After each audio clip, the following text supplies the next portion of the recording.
o le nei ia whaataladoanga, ia ua pueina o le tulanga fo i o iai le tutu no o le fionga le Minster. Ia le fionga le Minster o Ta'alonga ia whapea fo i o Polokalame mangai o inga e whaia ia ina ia whawhiwhi ai loto tangata. The Minister of Sports and Recreation, ladies and gentlemen, ia o se nganga whiwhia ma le nganga whaaftai u whiloai ma le fionga le Minster, Honourable Laumatia Manu Ringo Matthew Purcell. Patalo fatu I lau fionga, ma le nganga whiwhia ma le nganga whaaftai u no le taimi, ma le hawa doa o mawhai o na tā whiloa iei ma lau lua sila whai I le nei tai hao fau. So I fua manuia. Ia whaatalo wharatu lau o whaso vea, ai lau au e ma whonga fo I o Pokalame. Ia whaatalo wharatu fo I le malu tele o seo tātou o tunu, mai lawa I tawhai whia o seo tātou o tunu, o lo maua maile nei whaatatana. Ia whaatalo wha I le sofa man malo ke viso le nita ia. Alo whaaftai lau fionga. Ta lolo ia pa ia I sa ma whainga o lau fionga I maise fo I lau I tū malo. Ia e ta se o oe o lau fionga o le tamba le malo. Ia ma le Minster Foul ma tanga luenga Foul nei o ta longa ia whatasi e mo Polokalame mga o inga e whatino. Ina ia whawhiwhia I dai loto tangata. The new Minister of Sports and Recreation. Ia, lau fionga, ua lewa tau sanga o tātou vala sa tātou ola whaatasi le whale vai maunga mo I nei I le whaale fitu ma le vai maunga ma vai vase. Au se nganga whiwhia, I le toi wawai atu suru le tino. Ia o lo maua lo malosi peitai, o lea fo I ua whaaya ina le vala aunga lau fionga. Le ngato le tofi o le tu malo, a o se Minster o le kapeneta I le pai inga le nei o le whatutua I le tua sa mo o tasi. Ia tātala doa I le soifua tautua ma le soifua aonga wā na tātou te tea o laiti. A le o tātou toi whenua I wa ese fo I wala aunga. Ia ma le ala o totofi e ai e le tua. Sau noa lau fionga I le tātou tupua ia ma lau fionga fo I le vai vase a o le I o oi. I na bai a ngā rue a o onga ma se e atu I ngā rue ngai tautua I le malo. Whaftai mo le avanoa sa vea. Ia pe au na e silofia, ia ang tātou mahuta mai whalwai maunga I whalwhiti. Ia o onga nai me a onga hoile malisi. Ia. A onga mai la vai malisi lo vai tiki se ia whai win. Ia ma mi ia tua I le kolisi o sangata I sefa. Ia al taimina o te iloa na ua e I pesenga, te saoa. Ia o le ina ua mai ala le na ua o ngai I sangata Iosefa. Ia sa whawawana I mata upu fo ia o ia o ngā pō la so I pi wai ma. Te nā le sa whai ia ilo. Awa o. Ia ma so o to ia mga luenga.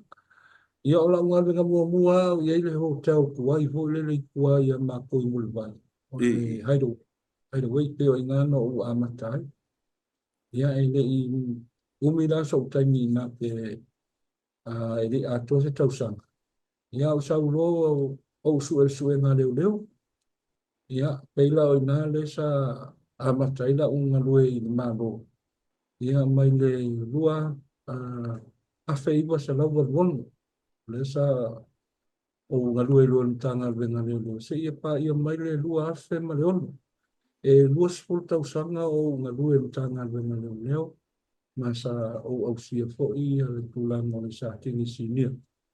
Ia ai pita ian ia ua tutupu foi whanau ia ua tupu foi mana ia me atina ele a inga ma ia sa mawailo wa mano te ngalu e tanga luenga leo le official leo va sa mo shipping corporation ia pe se fulu foi la tausanga o whainga venga ina tanga luenga leo le sa mo shipping ia e wha ainga lua lava o tutuila mai nei po ia pe sa o whaia mo mea o le wainga o security o uka, ia mai se fo I o le mai tutuila a ngai mai nei I se tātou motu nei.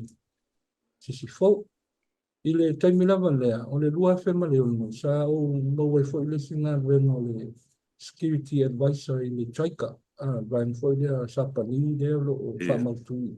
So, ia sa unga lua e mole se fulu lima tau sanga. Fatu au whamawai nei ai le lua whelua tasi na ua o manuia mai le palota. Yo inana no whamawai ai. E mo ia la sa unga lua e le samoship. Ai pe o le besinga luenga le sa lua ia ngā luenga o le security advisor e ua e sira fia fo e le sanga luenga fo i le whai e so uma. Sei wa a ua la tō mana unia me kau security a ia o le whainga o ngā la tō tangata fo i e au tō waa mai so tātou o tunu. Ia e ngā ruru e ai, ia peo i nā e whaatino i ngā luenga le. Ia ma sia me no nofo ai la tau po sefe, ia po le ale ulang whapena. Pela o ngā luenga ia sa o ngā lue ai. Ia a o le i o tamu whai le tofi. Nea wai e nei, o le lua fesu ono sa o tamu whai mua ai i le whainga palota. O ta mo e la lo le fua le tapi. I pe ta iane ia e mai ale palota na ia o te le manuia. Ia le alasa o le tentonu ana le sa uno foi loa. Ia ma tamu whai foi meo le aina i sio mātou aina i tua. Ia mātou e tamu whai mai ai le lua whelua tas. O le peifon silafia. Ia o te le manuia foi le palota tele. Ia e sa whai foi la, ia tūlang foi o tani o palota ma tūlang whapena. Ia o le alasa na Tua mai ina wanoa, mate toe ola, ma le sui leo le HRPP, ia mate toe whainuma paroka. Ina ua mamari dia lea, e awe i tua mātangi, ia mate toe ola e toe whai paroka. Io lea lana e ano rema, io inana lena manui ai loa le, lo tula i mai a wea, uma tofi o le tumaro. Ia o le tausanga leo te atnei a September. Ia o lea lana, tofi i loa ua wea minister mtana wengfou nei o tālonga. Ia o whasamo ina nei ai o le recreation. O alanga oa mo le fia o tangata. O le whasamo ina o le sports and recreation o tālonga. Ia ma alanga oa mo le fia lau tele o tangata. Kei la a walana o loo sau mai lava i amtang foi sa tātou mafuta e o kako laiki. Ia se i o mai lava ina ua. Ia lua la auna nei ua vea ia ma minsta o tālo. Malo whaftai sau no whanwalo e tā ua tele le tupanga lea. A wai fau lau fionga i le mauta. Ia whapena fo i le tofi foi pule e maise o le veo se minsta. Ina ia mawhai i fo i o na whaafonga bai sa mo i tawhai fio le lalorangi. I lauta mali anga o lau tautua i le atunu, i a whapena fo i ngā ruenga ese sa e ngā lue ai. Se i o lawa ina whaea ina lau a fionga i le tofi minister. O leisi vāenga e sili o na tāua i le vesili atu i lau a fionga. O ana whea na amata o na tupu malalanga ai i soufina ngalo e te fia tautua i le tofi i a matau vāfo i le tofi o le tubalo molen fo le palemene. Whaftai, e ala wala anga hore ki ngā lawa o na pe anō whai atu no walu lua whesu olu. Ia o te manuia, o e saule lua tasi. Ia o te li manuia fo i le general election. Peta ian, e iai lawa le pe e ase musu ngai tōni atia. O te tamu whai pea. E iare ulo talitonu ngai eile taimi e tali mai ai so ulea whanau nau ta ina sa iai. Ia peta ian, i o lea lawa na tali lea tua i lau fo i lea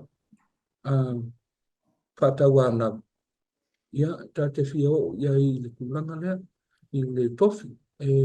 Sa iai le mai tau o lai titi sa tamu whai eisho ta maua. Tua fo le malo. Ia ele manui fo e pela i ngā sa mai e se hinti e kia. Ia wha wau pēr le miti lea siok ta mā. Ia e te tau lawa o na o i te tōna pāni. E o le tūlanga nā sa vea e leo se mea fo i lea e wha manusia. But there's something e nofo i te tōna oro o loto. Ia e te tau wha wau lau miti lea ua. Ma wha wau le miti e ta mā lea na lea au fo. talo fai malo fa tai le finau I lo fionga le vinsta ia mai se fo o le tulanga le lei e fa wa wa pea ia o le tofinga ma le vala aunga le tua le lava wa fa to nu fa tai e wa fa e la fionga ia ai ua avea fo o se tua I lo tato o tunu I le tonu mai la o la fionga I le minsta I le tofinga o le a se fa no to inga ba se fa mo moenga la fionga I le tūlanga le lei amata mai I ta longa fa pe fo ia la ngā oa fa fifi ai loto tangata le tele o le a se tūlanga le lei e tauna au sia ia umatu le nei paia inga a o le sini fa moe tauna au sia e lau fionga ma lau mtanga luenga Ia pakitai sabea. O lo tau mai mo sa fa I fon. Ia e leo se awala fai no fia ina wa uti tiro atu le tulanga le iei tato tulanga me tau ta longa so tato tunu. E fai lava si fale tonu o leu kumoniana fai asi fale tonu fo leo le tulanga tau ta longa so tato tunu.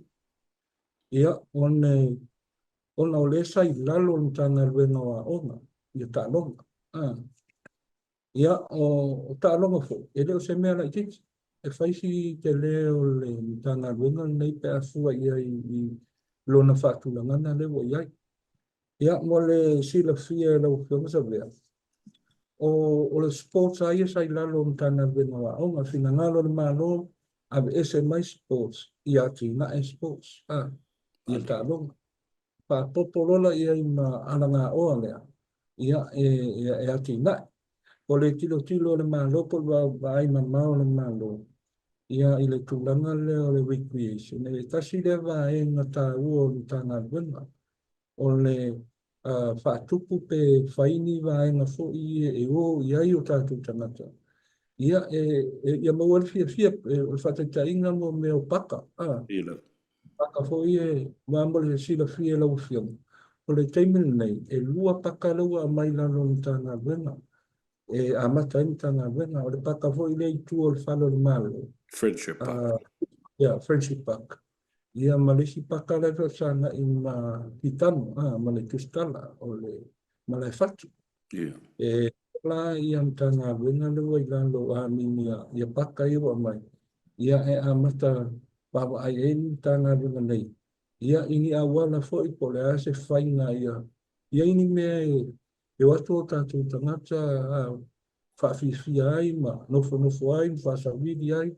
Ia I tūlanga na pe ole baba aina na malo ai ole ai a foi ole taimi atas ia mo ole fio tangata ia ma wai foi le ia se faafu ia po me va pena ia wale soi fua malo lo I me tato tangata e pe ole tulanga lana ia I ta longa la vai ia pe ona ia I faafisi ia ele I fai mo fiele tu esei na mai o tanga venga mai taile tanga venga wa onga e tele fo I tau sa whengai ma nei na wa o sa fa ia nei ni fo. Ia pe ona sila fia. Ia ia fo fuana wa vai se mai. Ele se CEO. On venga le fo. Le fatua on port mai lau CEO Tuesday this week. Ia ai pe o le saka na lue fa CEO. Ia o kang whaingana o le ave se ina mai o tanga ruenga. Mai le official a on. Ia e tuto tas. Mo le sila fia o le aso mua I ulai le. Mas tausanga nei. Lea lana mo motu e se mai ai loa ma pa vai ai lon tanga ruenga fau lea. O le ave se mai foi la I tahin tanga ruenga le wa on. Ia matou mai foi fai matou fa poi ponga. Ia matwana le sasafa por vaina le sava ia facilities o le tatou malo tasi lea vaina tāua o le wai lalo fo I tanga luenga nei o tatou fale taalu o malai taalu ia o I latou fo I sa o le ngā lulue nei tu o ngā luenga ia e lei lava sesi o ave sea so na e tea pe pa malo lo lea I ngā Ke su ia ia o ingoa. Ia tu mau ana tu ngā rui ngā lo whaima. Pauru mea o le wai lalo le wha malu leo le. E leo to iai se vainga leo Samoa Sports Facility Authority le sa iai ko le sa wha. Ia. Ua o nei e le sa tō se fulu o se tēnā e wha ngata i le lato. Transition for le whai lato accounts, final accounts. A le wina leo sa wha ia o na complete lola i o le merch le ia por fa pai ponga le vo fai ia e tu mai la to i la lontana le nei o le sila fia e to valu i la to mai taile welo foi i taile Friendship Park ia o sai la lo le lontana le tourism STA e to valu la na faina le ngolo ia tai ia e transfer mai ia baka lai tai ia ma o mai fo ina tanga te whainga ruenga lai lalo lalo tanga ruenga nei e le toi i tai le STA e pei o le tau whaamara minga nao le fitu na inga ia ma le au mai ngao le tanga ruenga fau nei ia e whae poipola ma le sasawha ia ma le STA ina ia ma oti ma mea i lalo wa inga le tanga ruenga nei o Malo sau doa ta ua tele le ta whatal doanga. Ina ia sila fia ba madino ai fo ia le to tele o le atunu. O ia tiute ia au feo au fo inga ruenga o ia matanga ruenga le utu whatasi la whamalu lea. O lau fionga le minstama e tonu fo i le whamumoe. I le tula i mai o lau ofisa sili lea ua to fia nei. Ia mba ua whilwhilia ia i le fionga ia pole ftelenga fo ia alwa tua seu manu tafa semi e pati. O se uo le lei fo ima se uso le lei ia i ta ua. Ma ua loa fo i lana tautua i le tūlanga o ta longa. Ia whapena fo i lona to mai masani i ngā luenga le malo. Ma o tunu fo i o se tau au malosi o le amwhai o na whalango lango i eila ua fionga i ona fo i tiute mo na whaiva alo whilima. Ta ua la be leo e sao none ia ile. O ala ngā oa la ia mga ioinga o porkalame whawhiwhi ai loto tangata lau tele. Tai pei o le mele ave nei e City Council zi nei ia tunu ui nei whafo. I le whata ua o le iai o paka ina iai ia tonga la au e iai no fuanga e wha malu malu e iai na i facilities wa pena e whai i barbecue e mapu iai a inga ma tangata lau tele. E wha o ngai lea taimi ma lea taimi pēao ese mai o la tō whale. Ese le tā ua i la wha longa longa atu iai. Ona tā se e mai lea i le tūlanga whainga tā a wai tele tā longa le tunu. A e wha avetai o lea ua motu ese ma manino ai ia mato le vai. Ua iai se wha la pulpatonga po se matanga ruenga wha pitoa lava mo tā longa. E le tasi fo i se tā longa le tunu. Mai le whaingo fia fo i lau fionga. Le concentrate ia po le mata i tuina ma avele wha mua i se tālonga e tasi. Ia ai whaatauanga whau, whaatauanga vale isi tālonga uma. Ai pei o le laka pi lava lea ua tele na ave iai ma fufonga le atunu ui lau fionga le minsta. Ai leo tu lai mai se tu langa le lei e tau o na o iai.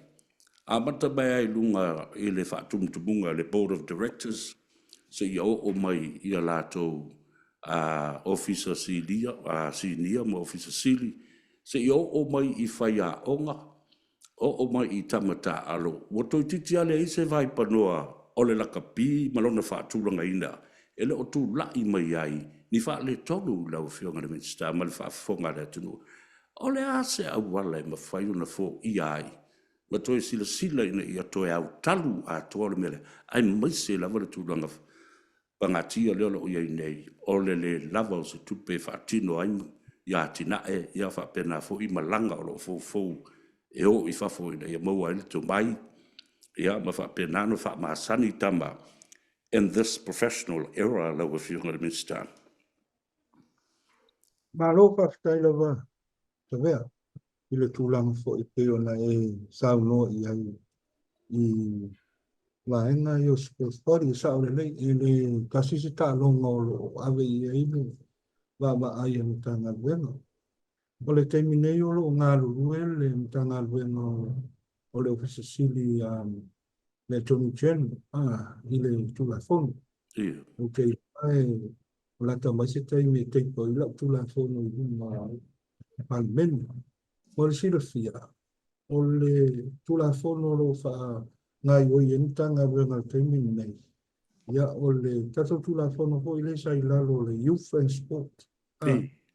esa a fatuina ia o tu la fona na ele to suia e na te mala i ki fu le sa to ave fu la ila lo le mesk a po le tanga venga wa ia o mai na te min nei na fatuina tanga venga ia ole ma to va vai fo ima o le ma fo ima ni si tu la fa pena ia o le to ya ngai si va en o le tu la fona ia pe fai todos que estão sendo taluai, por fácil estão sendo taluai. Eu olhei o ia ngai le, Taipit então lo. todos que nem pela ina le ave ia ile mato famo mo que nem ia mato talo sana ina pele le a foi da John Chen na ia vave fatino mai le tu la fono e ma fai ai ona lima taita ina nga ruenga i tana ruenga ai pe o le fua fo le i le tofa ma mau ma le fa utang pot ia o lo tau fai ai patamo e ai ngā ruenga le temi nei ia ai mai o le afo i o tu la fo no ia sa ia i lalo le youth and sport pe o le tu ngala na o le wala ai ai e mongi na fa ma oni ia tu la fo i le tasi se va ai am tanga ruenga i le ngā la kapisi talo mai mea tatou e o fo i le kilu kiti samu i lo fa ta ua fo i le last week le sa fa uma ile ta lo ngau te kiti le te wili i le foi sa ave i ile se le ni malo i mo i ai le te le ia life so son i ile malo wa ma o lo ta to muma o le paulo ta lo lo so ta i o ta tu tamata ele na ele o la kapi o le kirikiti o malanga tu fo i malo ke kilo aku i nā ia te o tau o Australia o New Zealand o Amerika e pei o e miti mai ka Samoa me ni kirikiti ka kola iki mai fo inka ko baba ai e se le ma ngai o so kanga ni o mafutanga ia o kei lo ho e ko ke le anga ma mo fo mo mo i urunga li i meni o kirikiti Wale ai ole au lape. Yo, wale le yala murumu ya e fa pe po walimanga o kenge wa role. Ya pe yo le sila nga male wa ai le kanga luen. Ia fata ua so skalu. O le au fia suka usanga o ka koula kapi. Ia mo ia ka ko kere yo o ai lunga ile fa kumunga. O se pe kasier kai minga ko o ai la ia le fiku o au skalo na ia pe wa fai foi si ungi ni ka ko kere yo i se pini au wa le olympic ia pe o tau sini nga piko sini le nga mawalunga le nga ia ile la lo lang sa i de pingi ia ele yo la ka ko le menga ai e kele isi ka longa le ka ke wa ia ku le tv ma me ho yo kaupelu pakakainga si kalong e lopo inga mo mo se ka kopini kulang e peila o la uki kilo mla wa ai sa vea ina wo tau no mai o wa mai e kakau na se kula fong e lima ka inga e de malo sports party Ia la. o le foi le mo a fei kai ia isi ka na ko management ia ola ko fa kula ko kala pu pa ir voli fai ma whakakai. Pa kule asosi voli, e se la asosi, e se re asosi. O ngā la, e lo o iai se tu la fono e fusia ai ma lima ka inga ai e sports poni. Kas, ia e le ngā le voli la. Ia e whapena fo isi karapu ia la iki kai peo table tennis o me whapena. ia alo ko ale o le fi le va o la ko fa ku la ko a e pe la va nga o le va ai ai tanga luenga ma ko ne ia fa se tu la fono e lima ka inga ai sports par ia e mai se o le a mai o la ko ponga le annual plan every year a wa o la kala le fa ia ko me le ko na ri lo ele ai le ai ni event e fai le kausa ako ai o longa la kai South Pacific Games ia po fengi me fai ia kangi mai rola ia wakure kupe i le malo e sosoani me i le la ko pas ia pena ai all throughout the year ele ai se ele ai plan mangi activities o fai e aki nga e ai ka pi ele ma fai fo i langa so ia kun kanga lo pe ale fa tupu e la ko ni events e do ai en tanga lo ia olo o iai ia la ko kapenanga e afu e aki nga e ia ka alonga ko ka ko o le masinga le o iulai o before you yung sa lo chai le ma ko po kalame le fa manama le ia va inga me a i ku per mano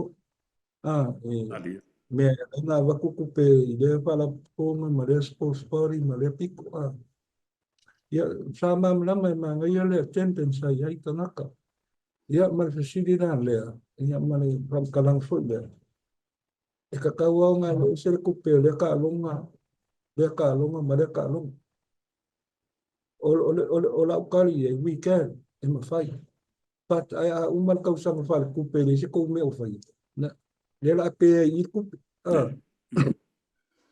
le la pe i ku pe e si le le ave i fa la popokonga ia ia foi active la ko tournaments ma la ko activities e fai ka usang i lo le allocate o le se fulu a fei se sports bar ai umal ka usang ai le se me o fai e ko fa fo ile yo ku pe kon we looking at ways va venga na aver ku pe i so soani e fai ai la ko ki na o le si pa fika u ri la ki kilo ai de mesa ai mai le a ke vai ale ku pu si sport fa ko akani mai ai de malo de me va ku pa se va de oi e le ma se fa ra po na kani mai a me o le aki nga enga po ma ko po ka la me le aki nga e ka lo o ma ko po ka la me le fai mo le development to ka lo ko ke le le a fia le o a last fia minute level me le fa sai ka mo ba ya o le so nge ko la ko pasa ma lo fa o le ta bu tele sa lo ngala o fio ngala lo la ve faua loro ele ai ma se calendar o ye ni events ma me fa pena e build out the continuity o le package lo winga no plan no package le activities of atino ya na fa tali la ile ma ne tele le fa tu la ngana la o fio ngale tu la ngale ina ia pe nga yuinga develop right throughout the 12 months mo le tosanga fo i fa le tupe ina e mfaiona level la wa overseeing yellow of young a faila o silasila le attorney general le is a tula fono le mateka i9 fa mata e te tau fo ona ye mo se tula fono fa malusi ai lo of young le minsta o ta longa a apatu i tu tino la nei pe o le lakapi ma tofinga o lato i terms te tau ai awa le folinga mai le tuto tasi lava la kapila to ia ma fa ia la to tonu e le sisi malo si anga i lunga atu le melea e ma fa ona fo ia ai ia la ngona o tangata ai mese o le fatino ina o la to ngaruenga i lavo fionga exactly o le me ko wanga o le e va ai a nge man ka ngal venga ia se leo le malo ko e parve mo mua e le se se malo ko mo le po le ale yungi na kapi a sila ye e fe lo ase le ngi ave le malo ia i le yungi na kapi e ka kaula o nga ye se sui o le malo iko kongo le ini na i dako e moli mawinga ma ai i se legi ngai o ama kule malo moli sila bi e dako e kai ko se fam kalanga sa vea o mai o le lava sa ngala lo ko langa fo le nga fo ile ea ia sa nga le se so ni malo ole lua fe lua ngai le lua fe lua ko e ongo se la wafe kupe nga ave malo ia e ka penga ai le au la kapie la kumu ia awale World Cup le sa kupui falangi lua fe lua ko wai lo la tau sanga fal tupe mai ai ulai ia yuni e umai fola yuni le lua fe lua ko wo ongo se la wafe nga ave le malo ia i ka penga ai le awo le ki o le talo le tupe lua fe lua tolu lua fe lua fa ia yuni o tau sanga ne o lau te moli maua e ono se la wafe fo into ya e soani e tapenanga i le World Cup la le o le lenga Olympics e lo e lenga nga fai le lua fe lua kolu o le kolu le kau le lua kasi le lua kolu lenga hepe na i le World Cup kusala o le whakawhai o ke topa. O le sika kupe luma, e ongo se lau, ko e o kalo kupe le lenka alo ia o ke topa. E ongo se lau fu ina mea nga awe ni malo ia. Ia e fisosoan ni ka penanga o ka ku au pi. O le tausangan nei, o le ia, sa telefo itala i lunga o le ea i le kulanga lea. Pa pe rikta lia le malo le tausanga. Ia, sa ia i le consultant ale la kati sa o mai mata noa ma pata noa ma na ia fo i ona ma fo fonga i mtulanga. O le tamari fo i sau mai nai musila le leile noa le. Ia o le tulanga la sa ia talo sanga mai le tasi tesi ma le 5 milioni. Ia e fata mo e la po kalam le la kati sa mo le tausanga nei. Ia o that was April. A pedila no mai ia ai peta iam ia na ho e sida fia mo proposal ia is just a proposal e reo sa tau sanga it's just a proposal e ta mai ai ia e mea nei mana mia sa proposal to verbally or better to sa no fai e ta pena mai se la to proposal ona sa ngata no mo tu lang fo le pasam sam ia le lanta pena mai o apelila na sa mai ele proposal na ia matauria fo i umal talo tupe ia yuli ia e a mai la proposal na wale se tupe ko ile sa malo o le lua fe lua tolu lua fe lua fa 2.5 miliona na mai fa sola le i lalo le tanga vengoa ona ia mo para tong fo i tamiat ia e mai la la tau sanga na ia wa la tau na umal tau sanga pa tupe ia yun ia la na fatoa consider ne ia masingan ia le pidoka le yu la ia ngai ku le pasol mai ia o tele la la to ko kalambe sa fa mtala mai ia wa tele nisi va enga wa le to ia wo pasil time ia e besi mai lai lungo ole media ia e to e mese la total sanga ise me mana mia e fa ti noi la tua le ai Northern Hemisphere ia fa to besi ai na ole ise tupe ole ala va e tu per tanga lungo le wa ole to sam fal tu fo lo wa lu fa le mo lima ia o ka keira lo fa lo wa ku ni na mai le so so ni man ene se mena so so quel pare pusi ka sanga mai ia wala mea o isi la fia ole na fantala pel mele ole ka sanga ia tu atu le lua fe lua tasi awa wa ko isa to le komite o tupe ia e watuala i annual post fo ia tupe sa ave mansano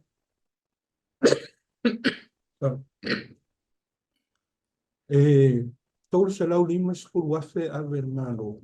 E apia lai lungo I talo tupe. Na dia. Ape le mansamo. Ia e sosonia. Ia ila tau ta penanga foi o tau sama. Ia e fuala ia tol se lau lima skul wafe a sam fai ana o. Ele tu. Ia. Ia tula. A leo lau wasi dia tupe wa. E le mfaina na ota. Oe. Mai. O le mea ni. E kaunga. Ele fa pese tua fa kwa ka umea ngas. Ele la ko ka le ngai loa. Ele la ko. Malanga ma Yo. fai. Ka wala nga. Abe fa mua mua. Le tua le. Iko so. Paulo le kai ni. E fe ka weika ko ma au mea tia wa. Yeah. O ia fiki ia ma. Ma ko ngau le ka ku te. Ka aloi ke mai Paulo me sa ka ma ave. Ele fa mua mua. Ande yungi laki. Ia la ule ka uangi si va e nga wae. Ubenga ma le fucking oi ngona ko kiki. Ai o le uka ngoa ku ia le pater manu le fa le soson. Lela. Te minei o la fui le kape le tele la total sama. Ia mo ka longa na ia mansina le nga. Ia nga fai le so afua. Ali. Ma le fai uno le masina le ngei. Oi vai aso angi wa maka. Saben se dai fai kai le kolu au e lua e au skari. Ai. Ia uiti sole te wila sevens international. Lai paki ngato ngai makaya. Ia kele lava nisi aki nga ole mako ke baba ai mako do. Ia nga mo alo mfanga. And yet au ngai ia ve fuole fale kongo. Mame a foi. Sa foi ma ave de. Na dia. Alo mfanga. Kam fai ma. E lau fionga le minsta, o ma le minsta o ta longa. O te tau foi ona iai le malo si anga o se tu la fono e wha ngā e lau fionga. E te sila I tu tino ia e maise la kapi o le pūlenga, o le tofinga, ma wha pena foi ona tāwa vai e se ai. Tāwa vai e se la vai lau fionga le minsta. Ia le au foi polo kiki uma leo mai tono al mautu fono ma le parimene. Mo mai ma se ei ai te tonu o le board le nei. Nā e tau si le fia lau fionga. E ai fai pule o leo iai tonu. Sui fai pule o leo iai tonu. Ia mai o lesi fo I vaenga o le tula fono lea. Ina ia sila ilo o fionga le minsta. I le laka pi. Ma le tūlanga o le le au sia. O le certification, qualification o tātou level 1, 2 and 3. E ma whai ai o na qualify I a tātou international coaches lātou te whaafoina ma avea o ni whai a onga whaavao malo. A wale mele nā rau o me lau suenga lau whionga le minsta. E ma tau tia le mata upule nā. O le e tau wei o le iai se tu la fono e lima teita ina e lau whionga. E sila po o sao, po o tonu, o na qualify o tātou whaia onga nei e avea o ni coach alo ia whaavao malo. Wala nā fui tu tongi mai le IRB. A o lea lava o lo whea ngai pēr ma le mta upu o le lava o tupe ma le sioki o kupe lea taimi ma lea taimi I to tonu lava o laka pia lea tunu. Ia pe o le whanano ka ina na le tula whono lo whausia nei. Ina ia iai lawa se leo le tātou malo. Ia I tonu lau whala tonga nei ai me se ala le lakapi. A wai pe pulea mai ai o le IRP I a tula ma koe le whatinonga. O le running o le lakapi ni a tātou. Ia pe lao lewa e ka ua fo tula ma coaches ma. Ia mea tonu ana le sa iai fo ta wai. E tofi mai o le IRP le tangata tau ona. E tau o I le fo. Ia ai rejecta ke ka koko fia ka kore ka ngaka e makaulila opposition ia. Opposition ia pei mai o le IRP. Morning. ia tofi loe la tau tangata tu ia le ko mia mai loe le ai api orsi oi ko mia kakale poka mai kupele yungi peia tangata lea ore tongi mai ore api langa ilo usika ina mele fai mai ni ai api so o i la ilo vai na tonu wale lea la ina mta faso ka tau na yeise leo le malo i vai na Ma di lo. Ma o le si tu na lo Ale ma le minsta. lesio che tu per ale Ma tau fia i loa. O la vale polo le pale mene o e ta alo ai. Io, i tu tonu o le mau tufonu ma le pale mene. A o le a nga i mai lea i tu tino nei. O fai pule o le mauta. Ta ilo iai au te fai atu e leo se mea tale fia ngai wof. Na o sa moa na tu poi na mea. A o tunu umo laulang. E le se pale mia sa ute te fono i se tu tino fa peo ta longa ma mea fa pena. Pe sau fo i iai tu tonu o se pod mata. E te tau o na tava vai e se fai lau tu la fono o lau fionga le minstau ta longa. ya voi le only in sam le tu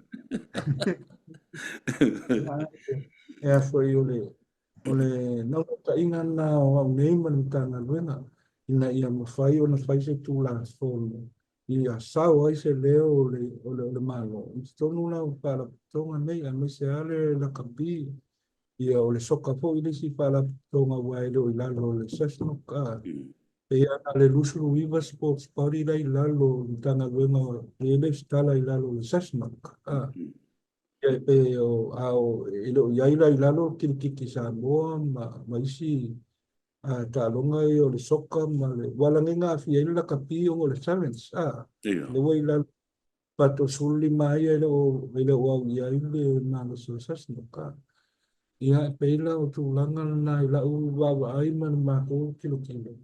Ia i le tūlanga i kamu whai ai e whare lei. E o le koe reshape o le approach ale la kapi. Ma di O lo. la au i kilo po le wakaunga koe reshape le lako approaching o le kani. O le kala e ke whai akua o le lako le ki o whongi le whai kalua nei. O inga reflect mai ai. O kaule ai se Foa. o tala kunu. You know, it's only 100 and something le lako kupenga maua. Paste o le mansa moa le whaponga ngo yikia milionga le menga au iai in previous years. That's whai e fo. E peo inga ua ka umai ai. Ua sola le lango le tunu. Plus lo iai ma le tifako Outcome or performance. o le your performance ia ua ia e ke lo ai o ai a fa pe o lau pisi si re supporting le ia lan mena ko mai mo lo le mo lau company a vele e lo ke alu in kau vanga ko ke ki kilo ko mala o li fo le mo lau company e pe malisi me lo fionga le minister o la fau e tau e fo ona e sila i le tula fono lea i taimi e o ni e malanga e le aini la tu talunga fai a o e malanga e matua i fa a mo e au te tele i fa fo le tio one e mo foi maleta a le manu nu o tatu tama pe ni ai un kilikiki ia me fai ai ai le ngata le na tatu te le mo asina pasene o le taking o le malai tau ina ia se tula fono e mwhai una so soaria me alo no win kau ki o makiwa ka koe fo i makiwa mai lava e le isa me ai pule ai le monopoly e ta aufi ma holde e tunu te tele i fa lau fio ni sta moni ni sa vanga wa pe o le vai na lava le o le tula fono lo fa mai ale attorney general to office e pe wa le te sa no tula yo vai na umai o le sa ma te no fa so fo i fa wina a tanga lunga e mai se o le se tula fono fa ton no fa i ona ausia la ia le tula fono au tu au e tula au tu e tula fono fa ton ia mta ia la lo ia e kakaula o nga whamariinga le e taiara tula whon whatun tula whon tulu ia maua le tula whon o tu ia e peila o i tu ia e re se ngalu e nga whaingo fi mai re whaia fo se aso i tas ia a maua fo i lea wale le ia a ua e fo i lesi lui tau ia peila vaenga i o lo fetu na ia taimi nei le ma le ro i sili ma le la tau fo i office ia i le tūlanga fo i whātonton wina le tūla whon ia e ma hoe e si la fia ia e le whape watu lo pas ia o longa ui e alu fo i pe fia ni i aso ia e voi whatal no te unga ba la isi fo pe fai ai lawa fionga ile minister ele mata upu le wa le na ta ule nga ina le malo fa mai wa le lango lango ina le malo musul malo e mai se tupe la kapi a mata mai la vai atu le pa mala na tusi na vele observer a le la wa sa no mo ri mau lo fionga so o ta usanga lua o watu wale ta i ono se lau afe ta la ia ma o le tua le northern hemisphere ma sanna lu sa o la wa fionga e fa pe se tua fo o le na la tu tau ona tuli matai mata pena ai amana tua fo lo fiong minsta na paua le tua le northern hemisphere expose ai tatu tama mamaua la tu kon kalate ma fa mlianga fa pena isi au tele la lang le la o mai nei ale o blame le malo ma la o fionga ma le minsta ta longa ile le ai o se tupe o vatua a le la o sili nei o fea o alu ye le telo tupe sa fa nganga atu ya le fo fa fonga o ta na le tfai matuli ia nisi o nai coaches ma me va pe nai pe no fatal no ina le fionga ngal man the latest victim o le a fo io la wali ia ile la kapisa mo le tūlanga lava na le la kapi wa o le no vai last week e ua lau whasara lau le lato si iau ia ma le lato financial controller so o plipe lua vai aso fo i whasara lau e ia na pato a ia ele ila so ma kule o leva e na pau me o le kakalo lava ia ma whai o nga iaini ka ngaka sui fo i se ma whau e nga wa uma but se ka different ideas e run nai le kakoula kapi because o leo kei loa ia ua ngaka fo ia isi aikia ua kauhinga sui se si aikia e run nai kakoula kapi ia ma koe kama whai e a mai le fia o kako ka ngaka sa iai so far i le performance lo ke wa e koe fua ia kako yung nga le kolua yung nga run le sa run kausanga ngai sa apia west apia east ma koe si yung awanga yung Seoul City ele o kupu la kapi ole e arida o sa fikala yung e ko ele ke ki lo penga se afe ko se lau kamaka al city fela isi sa va ele se yung operate anga ko masanga alipak ele ma se me fai so le ula ki kilo kaunga ia se si mafafonga fowe kaunga inisi ai kia fowe e run nai le la kapi ai mulsi lau fionga na ona tu atu yo au tafa ina ia mawhai o to e fo i le por kalambe fo le development of grassroots level o la kapi o itua le tamaloa he's a doctor from from France le na watu e faila na si langa development ma faila na thesis ile development o la kapi Samoa o le tala le tamaloa le na Julian Clermont e te tau ona su e mai o le tā leni lai a Samoa le la kapi o lai nuu i tua lau fionga ai le o le lei o na manage le development ma o i tua e nofo a ia pia ma fai e mea na ele talafata ia pia ma nuu o lata mai ai le ai nisi e o i tua asa u taltadunga ele se tua la lole na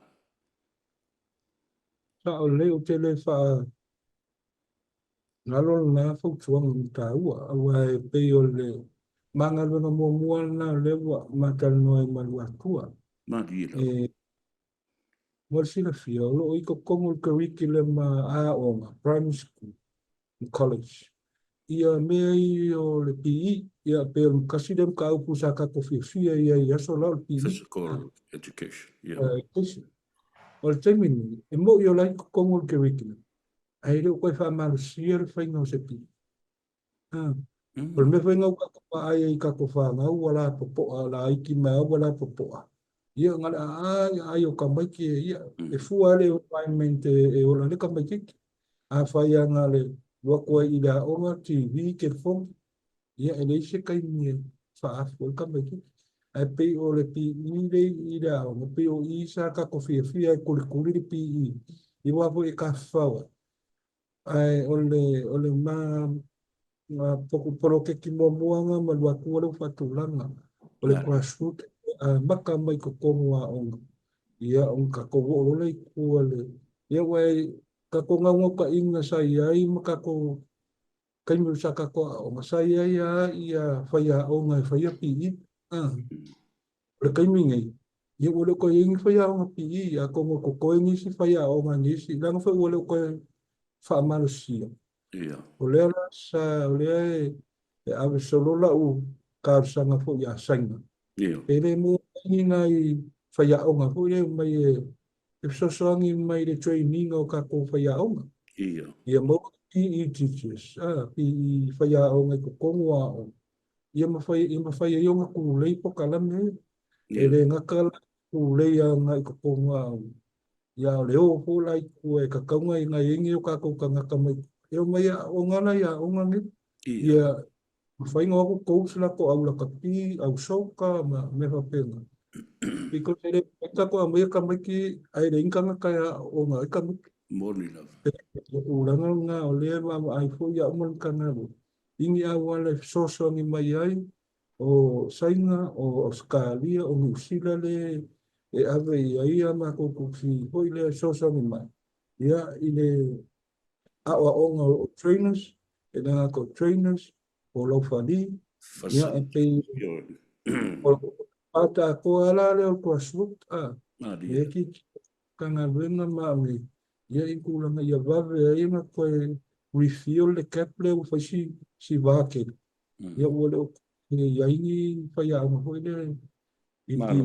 Whaftai tiri lawe lawe whionga o no le tātai mi ai whata auto atu se tu o lalo I o au tawha. I nisi fo I o ngai o inga ma whai heo na so swani a mai le fifia ma le marosi fo I wha marosi tino. O nei New Zealand, o vai kalapu I alo wa a ta maiti. Io e, tasi le da activity e. A nga I ai tātou, o ia ma le mele le mixed team touch. E o tālua ui e mata I o ta maiti e wai active ai la tau I nā. Ia peo nei activities nā na wha ta o to atu I o ta wha tonu alu suanga. Ia ma le sa I ringa fo I le tō wha I la whionga ma le wha tō wha la inga ma le whionga a siu mun tafa lua tua. Tau ane iai. Ia, manatu le a tau balunga ma siu I whanua le tā whino inga le nei tai au ma le nganga whaaftei tele la whionga. Mua maua lo malos lua o le avanua o tā whino ai ai. Tolu, ia maua le tō wha ma le whautanga. I tu tono lau matanga luenga, ia mese fo I ila ia. Lui ai ta longa le tunu uma to sui se platform o tele me fa le tono a fa tai o le va fa o le fionga al watu to fa al watu mo lo va le ua papa e mai ile nei pa inga ya ma tu te talo nei mo o faiva na ia le le tua I la fionga ma la matanga wenga ia nga I luma ya la fotu I le dei avanoa au a fo ini au sa a finga mani fa abrianga fo ima alo fa anga I lo I tu ma lo I New Zealand nei ma ta fa fio le rangi o a fio ma la la ile ai nga malosi le malu ya sa tu mi fono ma le fa tolu ya fa pe fo I le fa ulu nga tangifa ya awa pa ia I sa ma la fio nga le tama le malo la fio nga le minsta ia paftai lo le avano mo ese nei avano ta te filo isa be ia mo le la fo ia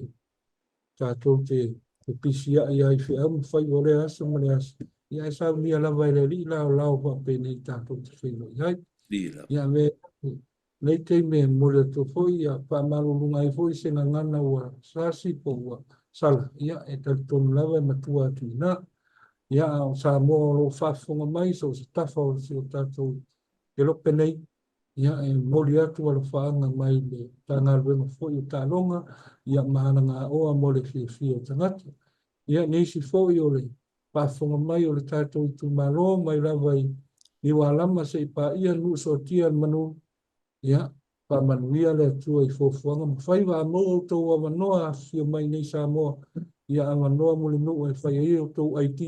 Ia pa ata moa se a manoa e o mai nei so tatou watanu. Dila. Ai e tanga luenga o tālonga mahana ngā oa mo le fia o tangata.